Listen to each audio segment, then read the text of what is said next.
Hey everybody, so I'm currently editing the video you're watching. I had a little bit of extra footage and I actually ended up being able to keep the Supra an extra few days because the next press vehicle that I'm getting from Genesis is just going to take a little bit longer. But either way, I decided to make this video. I went out and got a little bit more extra footage plus the leftover footage I had from the Supra review, and I put this video together just to do something fun. With everything going on now, I know that hopefully this will be a video that can kind of put you guys in a little bit of a better mood, and the pure goal of this video is just me driving the new Supra, having a lot of fun, doing some 0 to 60 tests, and yeah, pretty much it. So let's go ahead and jump into the video.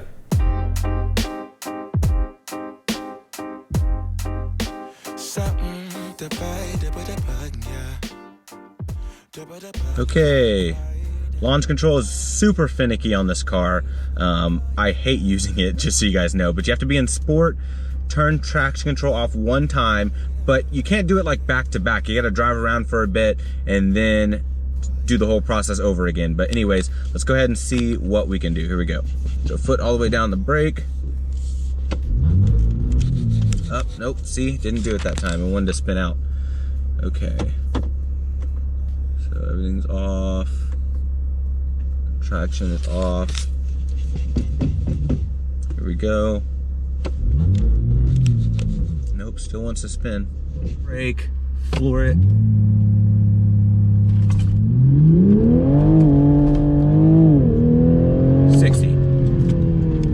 Foot in the brake, floor it.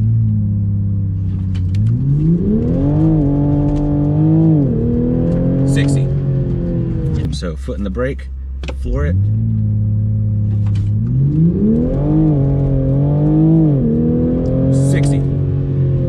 Nice. Well, what do you guys say we have a little drifting fun here?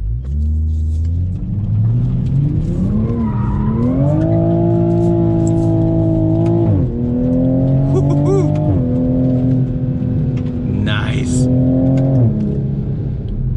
Okay, so there's one thing a lot of people have been asking me about, and that's the wind buffeting. So I'm gonna go ahead and put the windows down.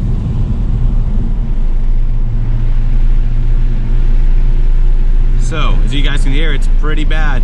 If I put it up halfway, it gets better, but there's still a little bit of it. There's still a little bit of that low frequency going on, but putting the windows halfway up does help a lot of that wind buffeting. However, once you go above like 50, might as well just roll your windows up. Now, I am headed down towards Newport Beach, and you know, when you're cruising around there, it's decent to have the windows down and things like that. So I'm gonna go ahead and put the windows down. There we go. And the best thing about having the windows down is obviously you can hear the exhaust a little bit better. So that is the downside about all the wind buffeting, is you can't really listen to the exhaust without having a bunch of that wind noise and a bunch of that turbulence going on within the cabin.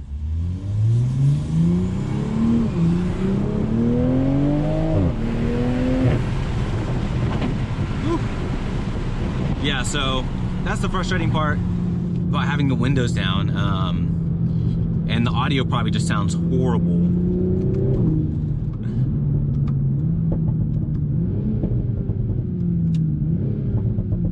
So one thing is that you definitely never get tired of hearing those pops. I've caught myself downshifting just because I want to hear those pops more often than not. Now, I do also want to clarify, guys, if you want a full in-depth review on this car, be sure to check out my previous video where I film every single detail about this Supra.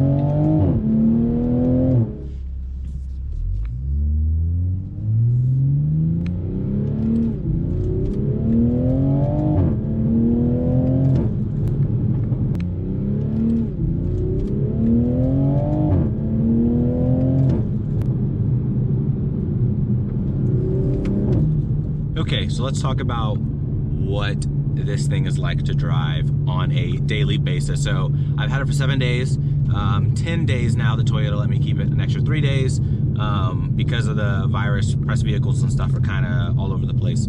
However, here's what this is like to drive. It's very comfortable. So just cruising along like I am right now, it's great.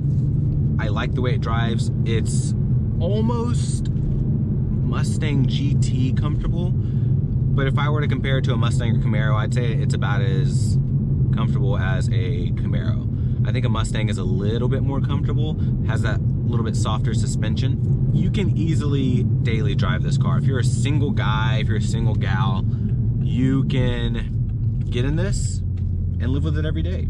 Will it be the most practical? Probably not, just because the trunk is very oddly shaped and you can't use it for much. So if you live somewhere small, you don't have a lot of stuff to haul around, you don't need a big old truck like this, then sure. Or if you're single and you're doing well for yourself, which I assume you would have to be in order to buy yourself a Supra, you probably already have your truck, your bigger vehicle, and then you have this as like your weekend car, or maybe it does half duty, half daily, half weekend, you use it in a mix of both. Either way, it's more than comfortable enough to use every single day, because that's exactly what I've been doing for the past 8 days. I mean, other than that, it's pretty much fine. I've got a cup holder here. It says Audi, which is pretty funny. Got a Red Bull, got a few things here, got my camera there. It's a very compact place, but I mean, you can fit the things that you need to fit. And I've learned that my arm can easily fit here. That's not a big deal. I've gotten used to it. And everything's right where you need it to be. I am upset it doesn't have cooled seats. I wish it did have that. And believe it or not, the screen is actually kind of small. Even though this is the upgraded unit from the base model, it's still on the small side. So I would actually prefer it to be bigger, believe it or not. Not necessarily bigger on top of here, maybe integrated a little bit better, but bigger nonetheless. Okay, so check this out. This is for those that are curious about how blind spot is. So I'm looking in my mirror, I can see the person in my blind spot. However, if I slow down a bit, let them catch up, blind spot turns on, and right now they're perfectly in my blind spot. I cannot see them in my mirror, but if I turn, I can see them. I can see them pretty well. And it's because this window, there's like this little quarter panel window.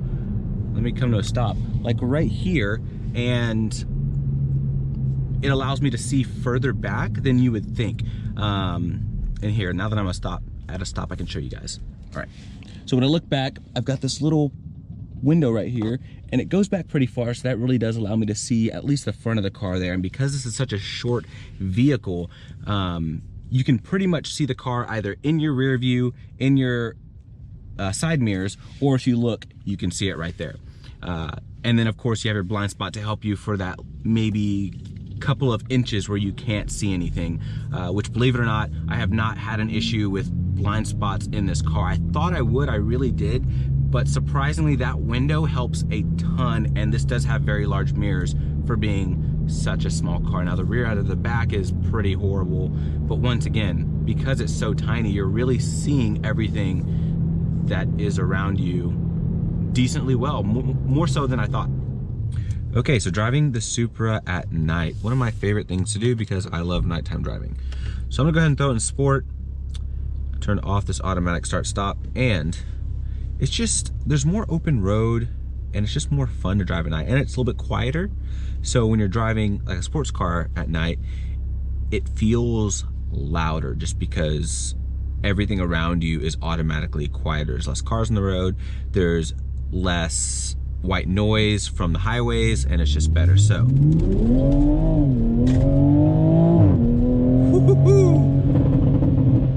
oh yeah. So you see what I mean. It's definitely louder at night, and everything is just amplified, and it's just more exciting. Now this does have full LED lights, obviously. If you guys have seen my normal review, you know that. And it's great to have LED lights. If you don't have a vehicle that has LED lights, if you still have an older vehicle, don't feel bad. My personal vehicle does not have LED lights. So the biggest benefit is you can just see a lot more at night. I do like that. This doesn't have adaptive lights, doesn't turn with your steering wheel, but the high beams are automatic high beams, and they work very well.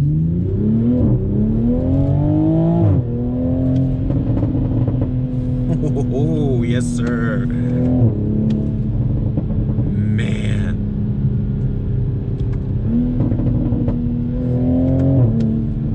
Popcorn anyone. This thing sounds so good.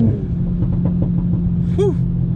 Alrighty, let's go ahead and go down this road here.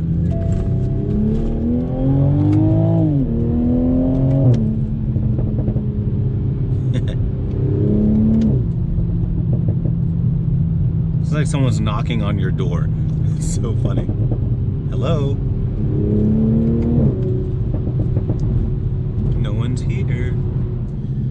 Well, everyone, that's going to wrap up this, fun little informative daily driving POV. I don't usually do this, but, given the fact that I have the car for a few more days, it's always fun to make a little bit of extra content. And I figured if you guys are serious about looking at a Supra, this is probably something you would want to see. But yeah, I hope you guys are doing all right though. I seriously hope everyone is staying as healthy as possible. And thank you guys for watching despite your circumstances, whatever you may be going through. I seriously hope the absolute best for everyone out there, and y'all be blessed, and I'll see you in the next video.